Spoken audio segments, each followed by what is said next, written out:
So, for today's video, maggamata og recipe mga bayot. Kaning recipe ha, karning manok ni siya.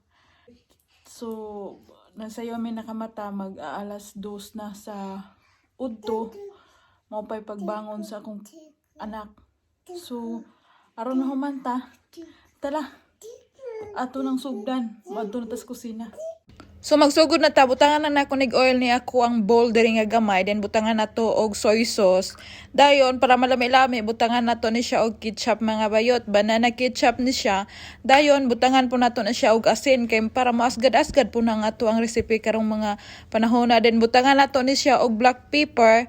Dayon ang ato ang pambato, ang ato ang turmeric powder kay ako gining kada luto na ako na agid ni gawas og biko-biko o unsa na cake. So ato ra nang i-mix din ha ng mga ingredients nga atong gipanghampol din ha.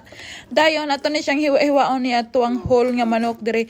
Whole ni siya ganina pero ako na siyang gikuhaan og gamay kay akong giluto og soup sa akong anak. Gilutoan ako siya og kalanon niya kay malisod pug ako lami og kalanon akong anak. Umauna gyud ang anak kay sa inahan. So ako ra nang iluno din ha ang ako buor na ako ang mga gipang gama ganina nga seasoning dahil atong brasan aning brass nila din sa barbecue man siguro ni. Dayon ato nang balihon sa pika side pod ato pong butangan og kuan kanang sauce para ma-equal lang iya ang kalami ba. Lami sama nako.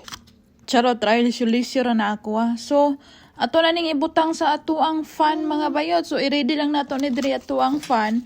Butangan nato na siya og papel.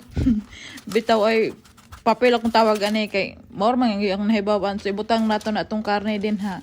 Dayon, ato na ning isit ang atong oven din he para ato na ning ipasok ni ato ang recipe karong mga bayot. So, butang na ko nig 200 kape ng time. Dayon isit nato ning minutes og 30 minutes para pod luto-luto gyud siya maayo ba. So ato na siyang i-open dayon ato na nang ilunod na to ang karning manok din ha mga bayot. So ato na siyang paabuton niya og maluto na siya mga bayot.